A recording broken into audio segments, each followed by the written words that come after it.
बिस्मिल्लाहिर्रहमानिर्रहीम अस्सलाम वालेकुम dear students, welcome back to our YouTube channel Alwajid academy of sciences. Last lecture भी देख लें। लास्ट लेक्चर जो था वो हमारा वेव्स और उसकी टाइप से रिलेटेड था। अब जो आज हमने लेक्चर डिलीवर करना है आपको, उस लेक्चर के अंदर हम डिस्कस करने वाले हैं मैकेनिकल वेव की टाइप्स को। क्योंकि लास्ट लेक्चर अगर किसी ने नहीं देखा तो भाई वो लास्ट लेक्चर को पहले अटेंड कर ले, उसके बाद वो यहाँ इस लेक्चर से हमारे साथ जुड़ सकता है। लास्ट लेक्चर भी हमारा एक लॉन्ग टॉपिक था और उसके अंदर लॉन्ग क्वेश्चन किस तरह से आता है। लॉन्ग क्वेश्चन पेपर में पूछा जाता है कि what do you mean by wave and what are their types या व्हाट आर इट्स टाइप्स। तो आप क्या करेंगे, वहाँ पे आपने वेव को लिखना है और वेव की एग्जाम्पल पहले लिखेंगे। वेव की एग्जाम्पल लिखने के बाद आप उसकी दोनों टाइप्स को डिस्कस करेंगे और उनकी एग्जाम्पल शो कर देंगे। लेकिन अगर एक और क्वेश्चन पूछा जाए इसी तरह से, आपसे पूछा जाए कि what do you mean by mechanical wave and what are its types, तो उसकी टाइप्स और उसको दोनों को डिफाइन करना पड़ेगा।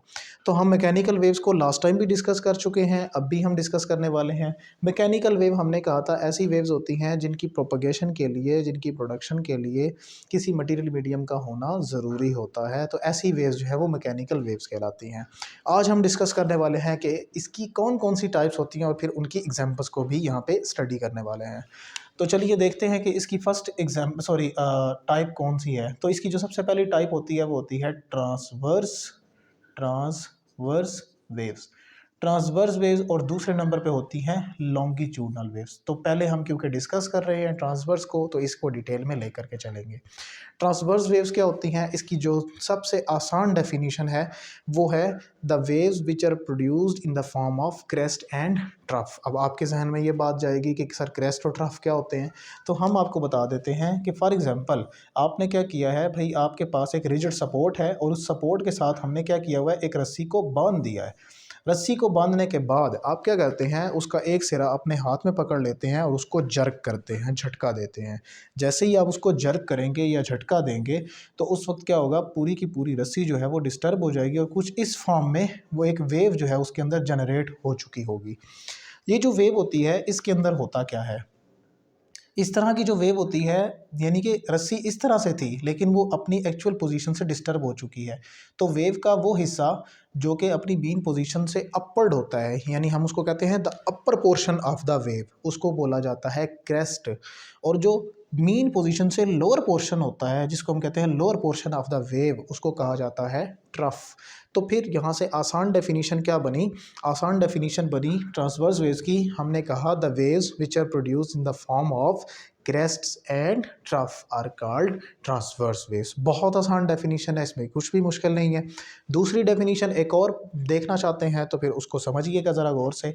वो उसमें क्या होता है, देखिए भाई, इसके अंदर जो वेव ट्रैवल कर रही है वो इस डायरेक्शन में ट्रैवल कर रही है, बट अगर देखा जाए तो यहाँ पे जो मीडियम है वो एक रस्सी थी। तो मीडियम के जो पार्टिकल्स हैं वो अप एंड डाउन ट्रैवल कर रहे हैं, यानी कि इसके अंदर जो मीडियम के पार्टिकल्स हैं वो वेव की मोशन के परपेंडिकुलरली मूव कर रहे हैं। तो हम कहते हैं द वेव्स, पहले तो बोला the waves which are produced in the form of crest and trough are called the transverse waves, बिल्कुल दुरुस्त।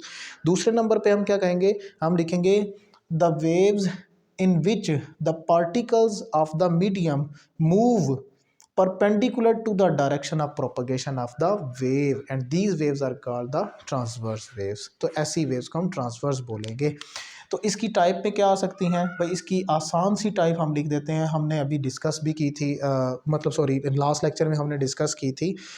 जो हमारे पास थी वाटर की सरफेस के ऊपर बनने वाली वेव्स, तो वो इन the form of crest and trough बनती हैं। तो सबसे आसान एग्जांपल होगी, हम लिखेंगे on the surface of waves on the surface of water, waves on the water surface, चलें on the water surface.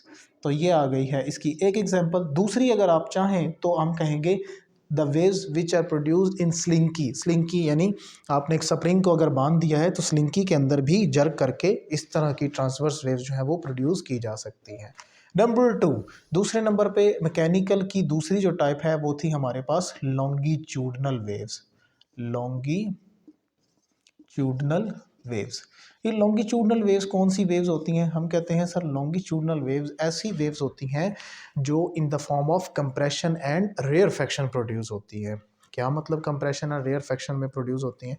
For example आप क्या करते हैं, आपके पास एक रिजिड सपोर्ट है और आप उसके साथ एक स्प्रिंग को बांध लेते हैं। स्प्रिंग का दूसरा जो हिस्सा है उस एंड को आप अपने हाथ में पकड़ लेते हैं और आप उसको आगे पीछे यूं मूव करते हैं इस तरह से। जैसे ही आप आगे पीछे मूव करते हैं तो कुछ हिस्से स्लिंकी के ऐसे होते हैं जो बहुत ज़्यादा खुल जाते हैं, जबकि कुछ सिरे ऐसे होते हैं जो आपस में करीब करीब होते हैं। तो वो हिस्से जो आपस में दूर दूर हो चुके हैं उनको कहते हैं रेयरफेक्शन। रेयरफेक्शन। और जो आपस में करीब करीब होते हैं उनको कहते हैं compression. Compression. It means that longitudinal waves कैसी वेव्स हैं? हम कहते हैं sir the waves which are produced in the form of compressions and rarefaction are called the longitudinal waves. इसकी दूसरी डेफिनेशन कैसे बनेगी? जैसे वहाँ पे हमने देख के कहा था, हमने कहा था ये ट्रांसवर्स वेव्स ऐसी वेव्स हैं जिसमें मीडियम के पार्टिकल्स की मोशन और वेव की मोशन आपस में परपेंडिकुलर है। बट यहाँ पे ऐसा लॉन्गिट्यूडनल में नहीं होता। इसमें क्या होता है, इसमें जिस डायरेक्शन में वेव ट्रैवल कर रही होती है उसी डायरेक्शन में मीडियम के पार्टिकल्स भी वाइब्रेट करेंगे, मूव करेंगे। यानी कि हम कहते हैं ये ऐसी वेव्स हैं जिसके अंदर मीडियम के पार्टिकल्स की मोशन और वेव की मोशन आपस में पैरेलल होती है। तो फिर इसकी डेफिनेशन क्या बनेगी? इसकी डेफिनेशन बनेगी the waves in which the motion of the particles of the medium is parallel to the direction of propagation of the wave। तो ऐसी वेव्स को हम फिर लॉन्गिट्यूडनल वेव्स का नाम देते हैं। इसकी एग्जांपल क्या हो सकती है? इसकी बहुत आसान एग्जांपल है। इसके अंदर सबसे आसान एग्जांपल हम यहाँ पे लिखने जा रहे हैं वो है साउंड वेव्स। साउंड वेव्स मैंने लास्ट टाइम भी बताया था आपको कि लास्ट लेक्चर में हमने डिस्कस किया था, क्योंकि जब हम बोलते हैं तो बोलने पर वो हिस्से एयर पार्टिकल्स जो हमारे मुंह के करीब होंगे वहाँ पे कंप्रेशन प्रोड्यूस हो जाएगा और उससे आगे रेयरफेक्शन। तो इस तरह से ये कंप्रेशन और रेयरफेक्शन की फॉर्म में जो वॉइस है वो दूसरे पर्सन तक पहुंच सकती है। तो ये तो आज का हमारा टॉपिक था, यानी ट्रांसवर्स और लॉन्गिट्यूडनल। ये बहुत इंपॉर्टेंट है, लॉन्ग क्वेश्चन में आता है। डिफाइन कहते हैं, डिफाइन करें आप मैकेनिकल वेव्स और उसकी कितनी टाइप्स होती हैं उनको डिस्कस करें और फिर उनकी एग्जांपल्स भी पेश की जाए। तो फिर ये लॉन्ग टॉपिक के अंदर हम इन चीज़ों को कवर कर देते हैं। ट्रांसवर्स वेव्स के अंदर अगर एक और चीज़ लिखना चाहते हैं तो जितनी भी लाइट वेव्स होती हैं वो सारी की सारी ट्रांसवर्स इन नेचर होती हैं। तो यहाँ तक आज का हमारा टॉपिक कंप्लीट होता है। इंशाल्लाह नेक्स्ट लेक्चर के अंदर हम और भी कुछ चीज़ें डिस्कस करेंगे। तब तक के लिए हमें दीजिए इजाज़त। अल्लाह हाफिज़।